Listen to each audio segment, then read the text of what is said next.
David Hay aqui do canal Sabedoria da Torá. Hoje a gente vai falar sobre algo muito importante. A gente vai entender o objetivo dos sentimentos negativos. Por que a pessoa precisa ter sentimentos negativos? Por que Hashem criou essa possibilidade no mundo? Por que a tristeza, a decepção, a raiva, a frustração, o sentimento de revolta? Por que tudo isso existe e o homem precisa sentir isso? Qual que é o sentido? Qual que é o objetivo? Vamos lá. Primeiro de tudo, teste de emuná, teste de fé. A pessoa, ela vai ter decepções na vida dela, vão ter coisas que não vão dar certo, por exemplo, demissão no trabalho, ou dificuldade de encontrar um emprego, ou dificuldade mesmo de, às vezes, aprender algo. Ela está estudando uma profissão, ela fez um curso, não adiantou. Ela fez um outro curso, também ela não entra na cabeça, a pessoa não consegue entender. Ela às vezes abandona a faculdade e sai e vê que não está no caminho de sucesso, não está no caminho que está dando certo para ela. Isso vai gerar nela o que? Frustração, tristeza. E sobre outros assuntos mesmo, assuntos sobre relação conjugal que não está dando certo, ou os filhos também às vezes está difícil, né, em vários aspectos. Cada um traz para si, cada um entende a sua realidade conforme aquilo que está sendo um obstáculo para ele. E esse teste de emuná, ele é o seguinte, esse teste de fé, ele funciona da seguinte maneira. Quando a pessoa entende que ela está no mundo e ela pode vir a cometer erros. Ela pode cometer erros na criação dos filhos. Eu digo, vamos falar sobre a origem dos erros, vai? Para ficar mais simples. São 7 erros que a pessoa pode cometer. Quais são esses 7 erros? São as 7 leis universais, que elas são tanto para os não-judeus quanto para os judeus. E lembrando que o próprio judeu, que ele mechalel Shabbat befarece, que ele descumpre o Shabbat em público, arei o que golha kol davar, ele é considerado como um não-judeu para praticamente tudo. Isso quem diz é o Rambam. Não é absolutamente desse jeito no final das contas, ele continua sendo um judeu, ele continua obrigado pelas 613, porém é interessante que até mesmo ele saiba, porque se pelo Rambam ele é considerado como não judeu, então sobre ele precisa no mínimo fazer essas 7 leis de core salteado. Claro que ele vai estar obrigado quando ele chegar lá em cima das 613, só que essas 7 ele vai ser muito mais cobrado sobre isso. Então sobre elas a gente vai falar um pouquinho agora. Acreditar que um Deus único, onipotente, onipresente e bom criou o mundo. Não blasfemar o nome de Deus, não xingar o nome de Deus, Deus nos livre. Inclusive é dito não abençoar o nome de Deus, porque abençoar, a gente nem fala esse nome, xingar o nome de Deus, que é algo muito grave. Mas se você vai falar para o público que não está acostumado com essa linguagem, então tem que falar não xingar, para que a informação não seja passada errada, para que fique claro e entendido.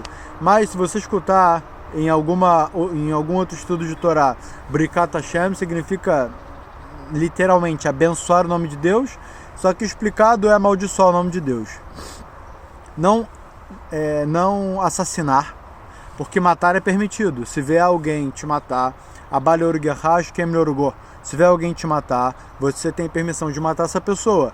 Então, a proibição não é sobre aquele que mata por legítima defesa. Ele não passou sobre nenhuma proibição da Torá. A proibição é daquele que assassinou. Então, assassinato, depois relação proibida com mulheres casadas. A gente não vai entrar em cada um, mas Gilui Arayot, relação proibida, com a mãe, com a filha, com pessoas, com parentes próximos. Não comer Ever Minachai, não comer parte do animal vivo. Respeitar o tribunal de leis. E não roubar. Então a gente faz um Heshbon Nefesh dentro de nós mesmos, a gente faz uma introspecção para ver aonde pode ser que nós erramos nesses 7 aspectos, e a gente faz uma retificação disso. A gente toma sobre a gente Teshuvah Shelemah, retificação, voltar para o caminho correto, Se o caminho era esse e a pessoa se desviou, então que ela retorne e siga nesse caminho. Isso já é uma forma de retificação desses sentimentos negativos que possam vir sobre ela. Então vamos lá. O exemplo é o seguinte: assim como o ferro, o metal no geral, mas o ferro em específico, ele chega no seu ponto de fusão a por volta de 1500 graus, a gente vê que o ferro ele vira líquido, dali é posto no molde, dali é formado um novo material, dali é formado um novo keli, que é um novo recipiente, uma nova ferramenta. Então, essa nova ferramenta é o que a gente precisa virar. E a ferramenta que ela antes era, precisa ser modificada. Como que isso acontece na prática? Quando a pessoa está com esses sentimentos negativos, com certeza dentro dela ela vai sentir esse fervor, vai arder, vai doer, vai ser difícil. E isso é como o ferro ficando líquido. E qual que seria a forma? A forma seria o entendimento das 7 leis que ele está obrigado e os judeus abrir. Pode ser o Kitzur Shulchan Aruch, os Faradi abrir o Yalkut Yosef, que é o Kitzur Shulchan Aruch também para os Faradim, estudar ele e dali entender qual que é o molde que Deus quer para ele, o que Deus quer dele. E esse é o molde, ele tem que ter isso na cabeça dele o mais claro possível, o mais bem entendido possível. E aqueles sentimentos negativos ele direciona para o problema que ele passou. E esse esquentar, esses sentimentos negativos, eles vêm para retificar, não só nessa própria vida no que ele fez de errado. Às vezes ele pode falar, mas calma aí, pequeno vamos colocar um exemplo de não judeu. Pequeno, meus pais já me ensinaram o que são as 7 leis de Noé, as 7 leis universais. Então, como pode ser que quando eu cresci eu comecei a ter todo tipo de sofrimento? E a resposta pode ser que em outra vida você cometeu pecados e agora você está retificando o pecado de outras vidas. Então, a gente vê que quando a pessoa está claro na cabeça dela pelo que ela está sofrendo, isso é equiparado ao metal, ao ferro se transformando em líquido e entrando para o molde correto. O molde correto é a pessoa saber do porquê que ela está sofrendo. Esse é o principal. Isso é o que a gente mais tem que se apegar. O metal no molde, fechou o molde, deixou ele lá dentro, passou um tempo, ele se esfriou e ele se transformou no recipiente correto. Então a pessoa, depois que ela passa por esse estágio, que ela entende com emuná, com fé, que o que ela precisa é passar por uma retificação. Isso vai ser difícil, não vai ser fácil para ninguém. E ela vai alcançar o objetivo do sofrimento, e ela alcançando o objetivo do sofrimento, que o sofrimento vem da onde? O sofrimento vem de Hashem. Hashem faz a gente passar por problemas e mesmo ter frustrações e todos os sentimentos negativos que a gente falou até agora. Porque Deus é cruel, isso é por pura crueldade, isso é porque Ele quer que o ser humano sofra. É ridículo pensar isso. A gente vive hoje por pura bondade. A gente acorda cada manhã e a cada respirada que a gente puxa oxigênio é pelo Rahamim, é pela misericórdia divina, é pela bondade de Hashem. Com isso em mente, a gente pergunta então, para que Hashem tem essa bondade comigo o tempo todo? Para que a gente reconheça que Deus é bom. Porque reconhecendo que Deus é bom, a gente se conecta a Deus. Se conectando a Deus, a gente se conecta à eternidade e o que tem de melhor. E esse é o bem do homem. Esse é o objetivo do mundo. O homem ele vai conseguir se conectar com Hashem através mesmo dos sofrimentos.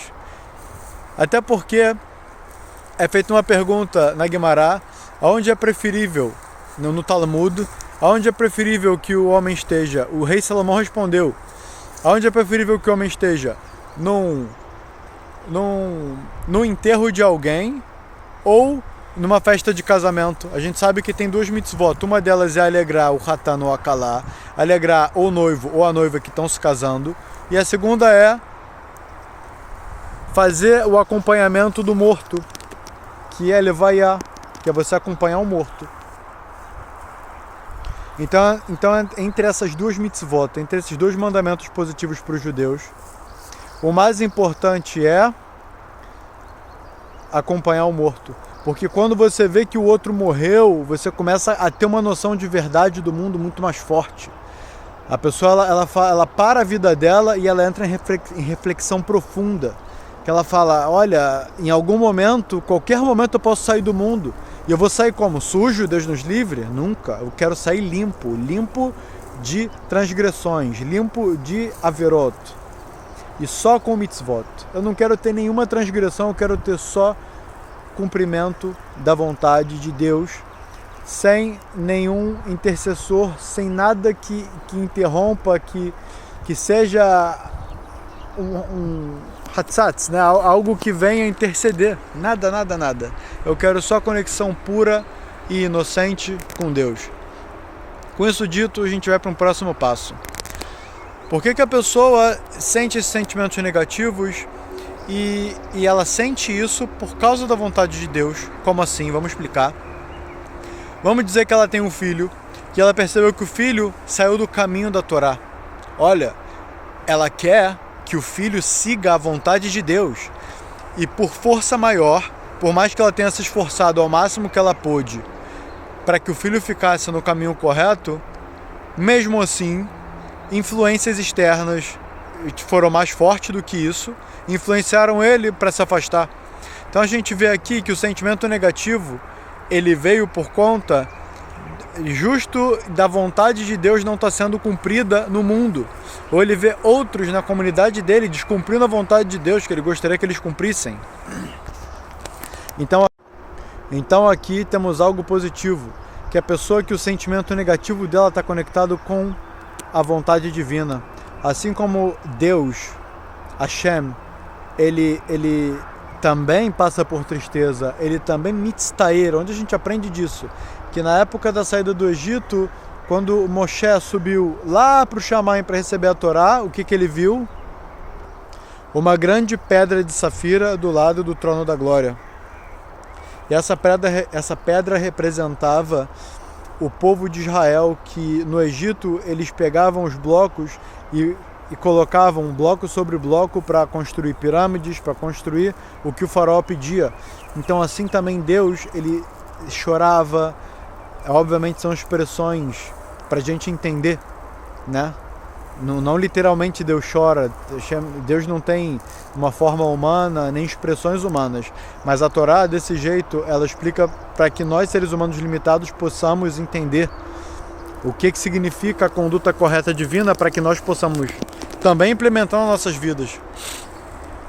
Então, com isso dito, foi visto que essa pedra ela estava do lado do trono da glória, do Kisei Kavod. Então, foi entendido e explicado no Talmud pra gente de que, por conta de que o povo de Israel estava passando por uma escravidão severa, Hashem estava junto com o povo de Israel, sofrendo junto. E isso é um sentimento que a gente aprende negativo, divino. Se você vê que o seu filho não está andando no caminho da Torá, ou sua esposa, ou seu marido, ou alguém da sua família, ou alguém do seu bairro, ou amigo seu próximo, e isso te machuca, isso te fere, isso para você é um sofrimento, é algo que te incomoda, não é passivamente, é inconscientemente isso te incomoda, então você tem um atributo divino, e esse atributo e esse sentimento, mesmo que negativo, é um sentimento que ele tem o lugar dele dentro da pessoa.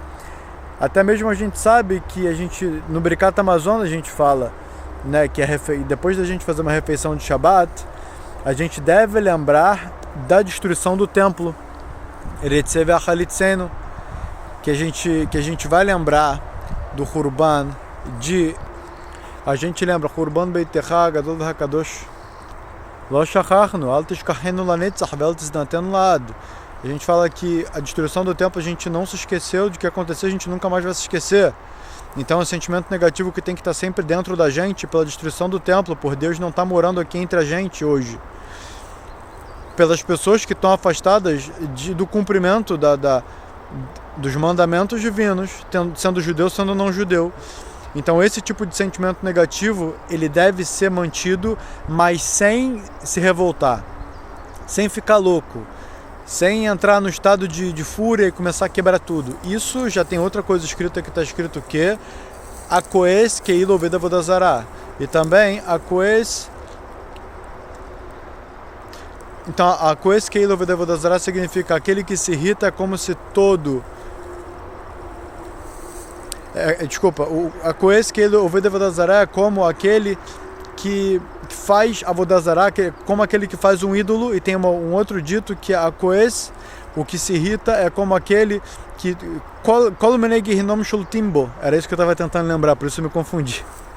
Kolumenegirnom Shultimbo, então todo tipo de inferno controla uma pessoa que se irrita. Então realmente a gente entra na parte espiritual e fica complicado, porque as almas que estão no inferno, que são almas errantes, elas todas têm um portal de controlar a pessoa que se irrita. Quem controla aquele que se irritou, que entrou em estado de fúria, é o próprio inferno, são as almas que estão no inferno, e disso é um estudo por si só, não é o tema, mas para a gente ter uma noção do tamanho da gravidade.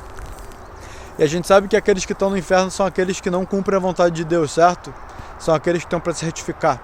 Logo, se Deus, a gente não quer ser um desses, a gente não quer nem mesmo se irritar para que qualquer um que descumpra a vontade de Deus tenha essa possibilidade de nos controlar, porque isso daí é mais do que um sinal de problema bem grave. E quando a gente precisa tirar esse sentimento da gente negativo a qualquer custo, isso daí é pelo teste de Emuná. A pessoa que não está indo para ela o que ela gostaria que fosse, na verdade, um bom trabalho, entender o estudo, tanto da Torá quanto às vezes um estudo de profissão, tudo isso é algo que vai fazer com que ela tenha esses sentimentos negativos. E qual que é o lado bom da coisa? É quando ela tira esses sentimentos dela, porque ela sabe que esse é o melhor para ela. O que Deus está dando para ela é exatamente o que ela merece. Então, se ela não está podendo, nesse momento, alcançar isso, o que ela deve fazer? Ela precisa agradecer pelas pernas que ela tem, que ela consegue andar, pelos olhos que ela tem, ela consegue enxergar, pelo ouvido que ela tem, ela consegue escutar. Então, ela começa a se esforçar para entender quanto vale e valorizar cada coisa, cada órgão. Quanto vale um fígado, um rim, para você funciona ok, para você tem família às vezes, você tem um bom amigo, quanto vale um amigo bom que você tem, quanto vale um oxigênio que você consegue respirar. Tanta gente aí, infelizmente, com tubo de oxigênio, tentando respirar e não consegue, né? Você vai no hospital, numa UTI, você começa a ver tanto problema grave, que você fica até feliz, sem dúvida você fica bem feliz com a sua situação de saúde. E dali você se refreia e volta a pensar duas vezes sobre a sua situação financeira, ou amorosa, ou sabe-se lá o que. Porque você passa a entender o valor do que você tem. Isso ainda é pequeno, que no mundo que a gente vive, tudo que a gente tem já é algo grandiosíssimo, sabe? Então, realmente, para a gente conseguir entender o valor que tem o ecossistema, a gente pode falar das plantas, das ervas, dos animais. A gente pode, olha, para que Hashem criou o ser humano com paladar, sentindo vários gostos diferentes, de amargo, doce, salgado, apimentado e daí por diante. Isso é uma bondade divina. Hashem podia criar um tipo de comida com um gosto único. Assim está escrito que a cobra, uma das maldições dela foi que ela comesse o pó da terra. Ou seja, e tem um explicador que explica, um sábio da Torá que diz que isso significa que tudo que ela come tem o mesmo gosto. Ela come um rato, tem gosto de terra. Ela come terra, tem gosto de terra. Ela come o que for, o elefante tem gosto de terra. Independente que a cobra vai comer, vai ter o mesmo gosto. Uma maldição que, né, do início da criação, na verdade. Que a cobra, na verdade, era para ser um servente do homem. Que a cobra era a criatura mais inteligente de todas as criaturas. Então é só uma pincelada para a gente conseguir entender o que significa os sentimentos negativos e por que a gente sente eles e qual que é o objetivo deles. Se a gente não vê o objetivo neles, a resposta é: o pessoal pensa, Deus é cruel, olha, eu estou no mundo, eu me esforço, eu tento cumprir, eu faço as coisas e dá tudo errado. Por quê? Como pode ser? Deus me odeia, Deus quer o meu mal. Se Deus quisesse o seu mal, olha, tanta gente aí, infelizmente, com problemas mentais, sabe? Com problemas nos órgãos e, sabe, cegos. A gente vê tantos problemas graves de verdade que não passar numa prova, não passar num concurso, ser demitido, fica algo pequeno. Então a gente tem o dever de casa. A principal mensagem que eu quero passar aqui é essa daqui que a gente vai falar agora. O dever de casa de cada pessoa é pegar um papel, anotar tudo o que ela tem de bom. Anota: meu rim funciona bem, meu fígado funciona bem, meus olhos funcionam, olha, eu consigo enxergar, tá maravilha. Eu tenho meus ouvidos que eu escuto que as pessoas falam, me comunico com elas. Eu descobri que a Torá é a verdade do mundo. Quantas pessoas no mundo tiveram o mérito de entender qual que é a verdade do mundo? Qual que é o benefício de entender qual que é a verdade do mundo? Você pode já saber o que Deus quer de você. E a partir desse momento que você cumpre as leis corretas, você ganha eternidade. O que é melhor? Viver 80 anos no luxo, na riqueza, no tudo que tem de melhor. E no final das contas, sair do mundo e estar 100% desconectado do que é bom, desconectar com Deus, com a eternidade. Que a pessoa que não se conecta com Deus, ela não vai para o Lamabá. Está escrito que os não judeus, os goim, também vão para o Lamabá. Eles também têm parte no mundo vindouro. Então disso a gente começa a entender que a coisa ela vai muito mais além do que uma simples dor. Essa dor ela é em prol de algo maior. O que é esse maior? Ela vai ter eternidade, porque ela está se conectando, ela é aquela porcentagem ínfima do mundo de que entende qual que é a verdade. E ela trabalha e estuda e ela faz de tudo para alcançar esse objetivo. Então ela vai ter eternidade, ela vai viver para sempre. Sabe o que é viver para sempre? E não no Olam Sheker. O que é dito sobre esse mundo? Alma de Shikra é o mundo da mentira. Por que é mentiroso esse mundo? Porque aqui nem todo mundo que faz o correto se dá bem financeiramente, e nem emocionalmente, e nem sentimentalmente. Aquele que faz coisas erradas, ele tá no carrão, com etc e tal. Tudo que for ligado à ostentação e aparência de sucesso, ele tem. E o tzadik, aquele que cumpre a vontade de Deus, pode ser que infelizmente ele esteja numa situação difícil financeira e às vezes até mesmo sofrendo bastante. Só que ele cumpre a vontade de Deus. O que importa para ele os sentimentos agora? O que são 80 anos de vida comparado à eternidade? Nada! Vale a pena a pessoa sofrer 80 anos dia e noite, 80 anos direto, para ter eternidade depois. E a eternidade não é como a gente conhece no Alma de Shikra. Não é no mundo da mentira, é o mundo da verdade. O bem é verdadeiro. O prazer ele é multiplicado vezes 1 milhão, vezes infinito. Porque o prazer verdadeiro é Leonot Mizivas Riná. O prazer verdadeiro é ter prazer em ver, em presenciar o brilho da presença divina. Zivas Riná, é o brilho da presença divina. Esse é o bem verdadeiro. E é disso que a gente tem que ir atrás. Se conectar com Deus. E todo o tempo que a gente tem sofrimento, a gente reclama desse sofrimento sem fazer a lista do que sim tá bom pra gente, a gente está infelizmente desconectando Deus e Asgarra Elioná. A gente está desconectando isso que Hashem nos manda, esses decretos amargos de Hashem. A gente está falando isso daqui é porque Deus é Arzar, Hashem é cruel. Por isso que ele me manda esse sofrimento, eu não mereço. E a gente aprende no Sefer Iov, no livro de Jó.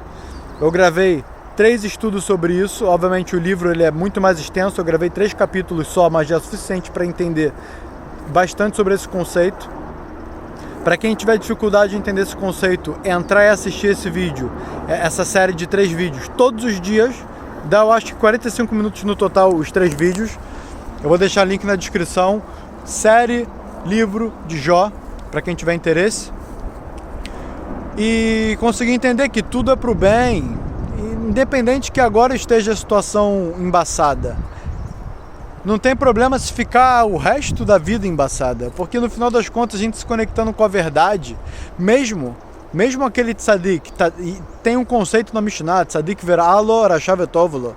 O tzadik, o justo, ia ruim para ele, e o rasha, o transgressor, é bom para ele, no sentido externo, no sentido de aparências. Aí vai ter lá o rasha, uma esposa, um filho, 10 filhos, apartamentos e casas em lugares diferentes, 5 carros da família, e tudo ali, empresas, e tudo ok, só que ele não tem conexão com a Hashem, ele está ocupado em ir para a praia, em fazer coisas vãs. Eu não digo que para a praia é uma coisa vã, mas a pessoa pode fazer disso uma coisa vã ou não, depende da intenção dela. Então ela utilizar esse mundo como um fim, não como um meio.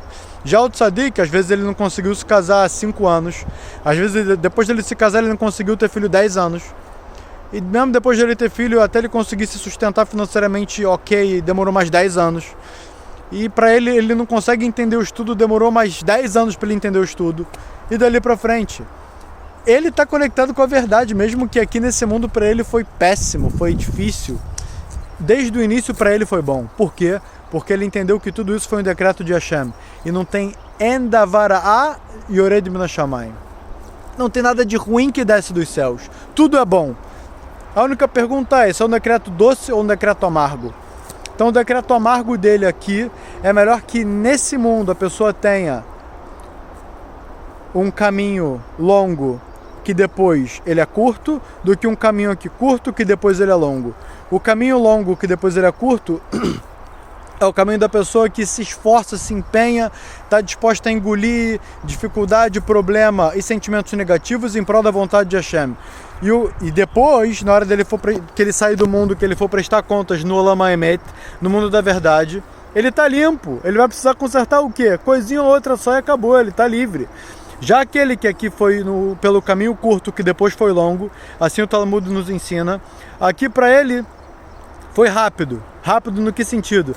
Ele não precisou trabalhar duro para conseguir o dinheiro dele. Ele não precisou trabalhar duro para conseguir. Todas as conquistas dele foi tudo muito fácil. Ele conseguiu tudo. Easy.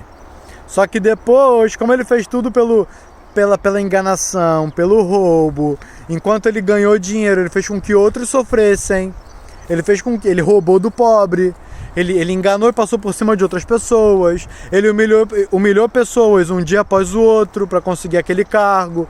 Ele botou medo nas pessoas em volta dele para ele ter aquela situação, aquele padrão. Então a gente vê que para ele aqui foi muito fácil. Conseguiu o dinheiro fácil dele, ficou no ar-condicionado o dia inteiro. Carrão só, tudo easy para ele. Porém depois, na hora dele ter que ir pro Olam HaEmet, pro mundo da verdade, ele vai ter que prestar contas pesadíssimas. Que contas são essas? A gente sabe no livro Minhat Yehudá, Rav Yehuda Ptaya, Orchot Mesaprot, as almas contam sobre casos de que pessoas infelizmente cometeram transgressões. Almas sofreram pelas transgressões que o corpo cometeu e simplesmente foi decretado sobre a alma centenas e até mesmo milhares de anos no Kafakela. No Kafakela é o lugar onde a alma mais sofre. Quando a alma não tem nem chance para entrar no inferno, que é o hospital das almas, a pessoa quando está com câncer, ele precisa operar para arrancar, vamos dizer, uma perna, para tirar o câncer dela, e ela continua viva, ela vai para o hospital, perde a perna e continua viva. Ela vai reclamar porque perdeu a perna, vai agradecer porque ela está viva. Então, no Hospital das Almas, que é conhecido pelo inferno, assim, a Torá nos ensina, não livros aí que vieram para tentar explicar o que é o inferno, né? A gente vê de acordo com o que Deus criou e não de acordo com o que o homem escreveu e achou que era, que deixou de ser. Acontece que para entrar no inferno precisa ter um mérito. Até mesmo tem histórias do Talmud que um Rav abençoou o outro, falou que você tem o mérito de ir pro inferno. O outro Rav ficou em choque, falou: "Quê? Você está me dando bênção ou maldição? Que você tem o mérito de ir pro inferno." Ele falou para você também. Por quê?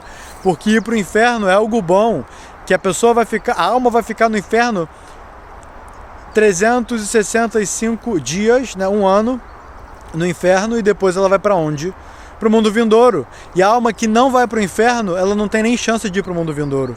E existem almas que elas ficam dezenas, centenas, até mesmo milhares de anos no Cafaquela, que é um lugar muito mais duro do que o próprio inferno. Se Deus quiser, a gente vai tendo uma oportunidade, um estudo só sobre o Cafaquela, sobre o inferno. Não é para agora, vai ser uma série de terror judaico. Eu estou ansioso para fazer ela. Mas deixando isso de lado, a gente consegue entender no final das contas que para o transgressor, que para ele aqui no início vai ser curto, o caminho curto, e depois longo, o caminho dele longo, que vai ser de pagamento de contas, por mais que ele viveu só 80 anos, ele vai ter que ficar 500 anos no inferno, no Cafaquela. Ele vai ter que ficar 1000 anos no Cafaquela ou mais. E talvez depois dele ficar no Cafaquela, ele nem consiga ir para o inferno, talvez ele nem consiga sair do Cafaquela.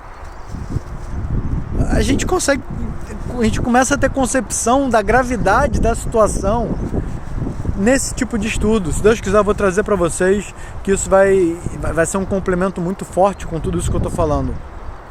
Então é isso, espero que a mensagem tenha sido passada. Agradeço a todos vocês que ficaram até o fim.